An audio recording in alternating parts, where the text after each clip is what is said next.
As the state shut down, it forced people to stay at home, sometimes alone. The pandemic shined a light on mental health. People were facing so many struggles trying to stay healthy, pay bills, find jobs. WPTV News Channel 5's Sabira Rayford spoke with leaders at the Palm Beach County Behavioral Treatment Center on the lessons they've learned this past year.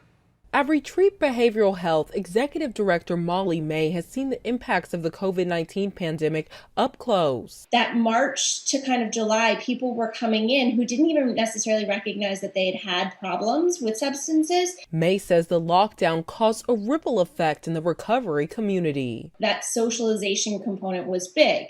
And then the pandemic happened in March, everything shut down. And as soon as that happened, we saw a massive increase in admissions. She says they quickly pivoted to a telehealth model, allowing them to better keep up with clients. And that also meant that when patients discharged from us, from the residential side of things, they could flow more easily into the outpatient side of things because we were able to help set them up before they discharged. Licensed psychiatrist Aldo Morales calls telehealth a silver lining of the pandemic. So it introduced a whole new way of interacting. Morales says his focus is now preventing anxiety and depression caused by the pandemic from escalating. When you combine an economic downturn, an uncertain economic future, when people see themselves with no way out, and suicide becomes an option.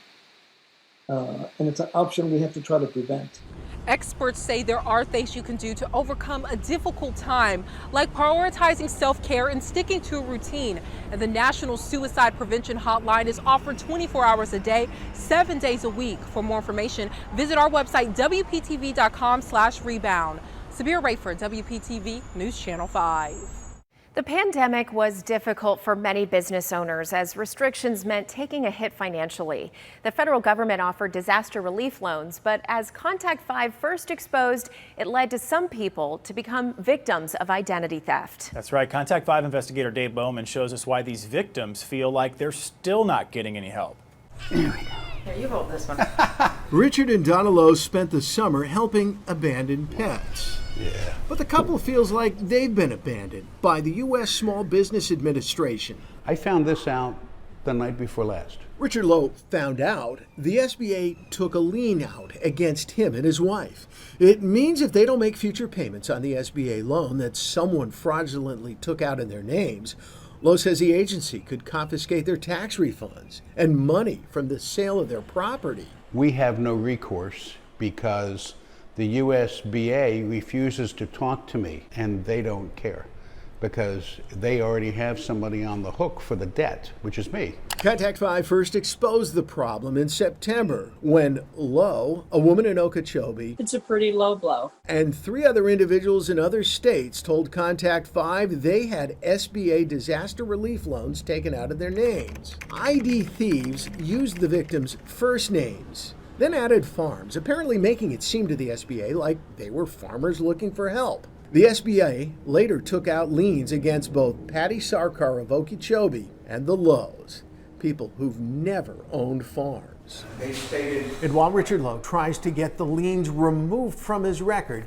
he gets these reminders in the mail every single month that he'll have to start paying back on the loan a fraudster applied for using his name. Contact 5 has learned the Small Business Administration is working with law enforcement to get the money back from ID thieves and get the liens removed from victims' records. But Lowe worries he'll be on the hook for those $239 monthly payments that start in July.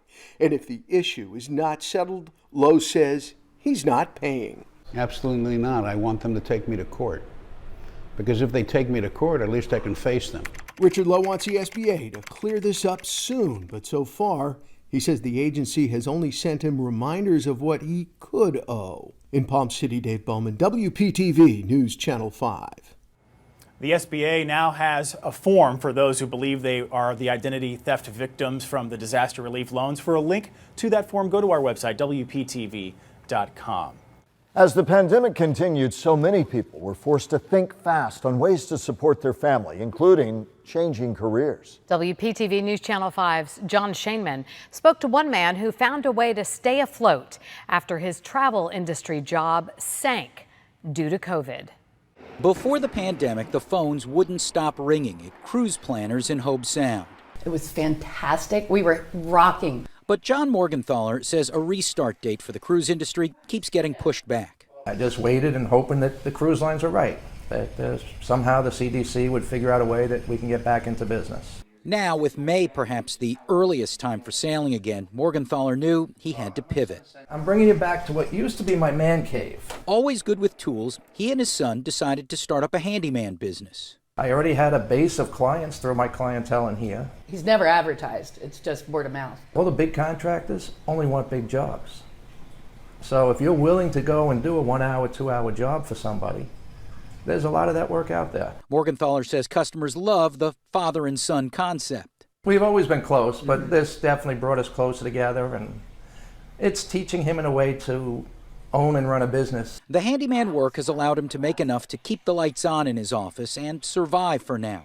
Grateful that his cruise customers allow them into their homes. That's a great feeling for me. You know, I've always tried to be an honest, trustworthy person. While he waits for that ship or any ship to sail. I answer 2 phone lines now. One's Martin County Handyman, one's Cruise Planners. In Hobe Sound, John Shainman, WPTV, News Channel 5. One of the industries hit hardest by the pandemic was restaurants. The community really stepped up to save local mom and pop restaurants, from Takeout Tuesday to a socially distanced supper club. South County reporter Miranda Christian looks at how one local man used social media to help when things look down.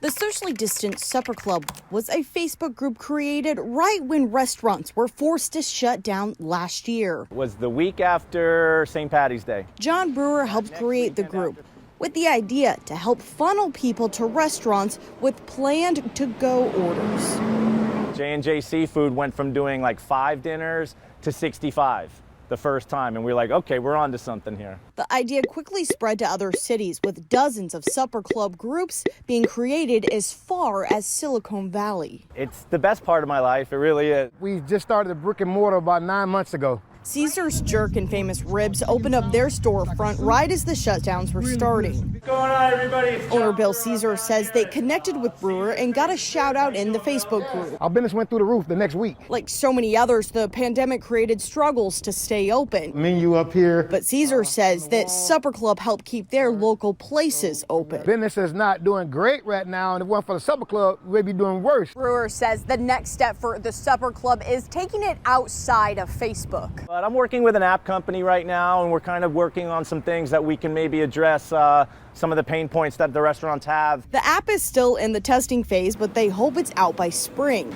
He says the best part of the Supper Club is the support from the community, the thousands of people who joined and continue to support their local businesses. We were kind of this hub that kind of brought everybody together. In Delray Beach, I'm Miranda Christian, WPTV News Channel 5. As the pandemic hit, jury trials halted. The plan to get juries back deliberating and free up the backlog of cases. Plus, college life looking different. Most classes are now online only, except for one local university. How they are keeping students safe while learning in person.